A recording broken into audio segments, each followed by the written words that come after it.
27औं flora expo 2082 सम्पन्न भएको छ।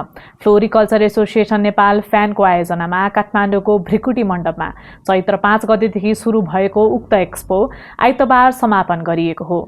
4 दिनसम्म सञ्चालन भएको उक्त एक्सपोमा करिब 60,000 दर्शकले अवलोकन गरेका छन् भने करिब 1 करोड 5 लाख रुपियाँ भन्दा बढीको कारोबार भएको आयोजकले जनाएको छ। फ्यानका अध्यक्ष राजेश भक्त श्रेष्ठका अनुसार एक्सपोको मुख्य उद्देश्य पुष्प व्यवसायको प्रवर्धन गर्नु, व्यवसायीहरूले भोगिरहेका समस्याहरू पहिचान गर्नु तथा ती समस्याहरूलाई नीतिगत रूपमा समाधानका लागि सरकार समक्ष सुझाव प्रस्तुत गर्नु रहेको छ। हाम्रो उद्देश्य भनेको पुष्प प्रवर्धन गर्ने र समष्टिगत रूपमा हाम्रो व्यवसायहरूको समस्या के छ त्यो नीतिगत रूपमा पहल गर्नलाई सरकारलाई हामीले सुझाव दिने।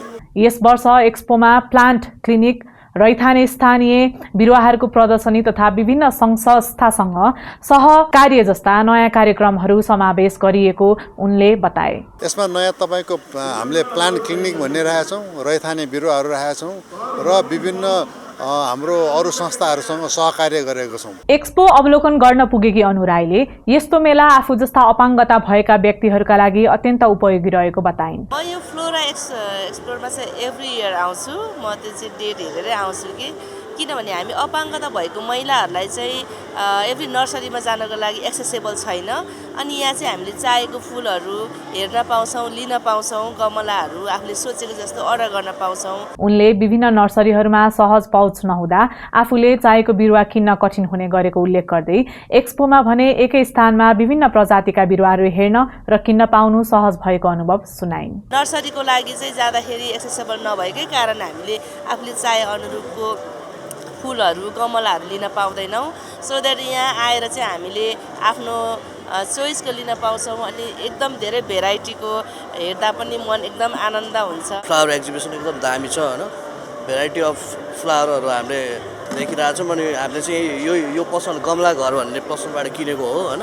जस फ्लावरहरू अब मान्छेहरूलाई थाहा पनि भयो नि त, यति यो जस्तै यति धेरै नर्सरीहरू छ भनेर काठमाडौँमा जस योचोटि चाहिँ थाहा भयो कि, नत्र अहिले गाह्रो हुन्थ्यो नि त हैन। यो एक्जिबिसनले गर्दाखेरि मान्छेलाई अब एक्जिबिसन सकिसकेपछि पनि यदि फ्लावर चाहियो भने चाहिँ उनीहरू चाहिँ अब सबैले यो भिजिटिङ कार्डहरू मार्फत हैन आफ्नो इच्छा अनुसारले जुन पसलमा गएर जस्तो खालको प्रोडक्ट पनि किन्न जस पाउने कि। पहिला भन्दा भेराइटीहरू पनि धेरै भेटाएको छ हैन। कस्तो राम्रो बोट बिरुवा आएको रहेछ।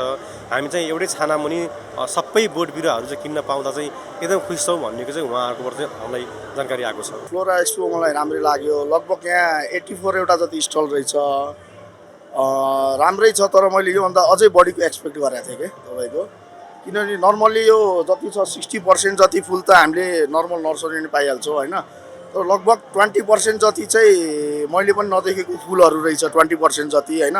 मैले एक्सपेक्ट के गरेको थिएँ भनेपछि बाहिरबाट पनि भनौँ न, इन्डियाबाट, चाइनाबाट नजिक छ नि त, त्यहाँबाट पनि आएर पनि उहाँहरूले पनि स्टल राख्नुहुन्छ भन्ने एक्सपेक्ट गरेको थिएँ। तर अर्कोचोटिको लागि त्यो एउटा सजेसन भयो।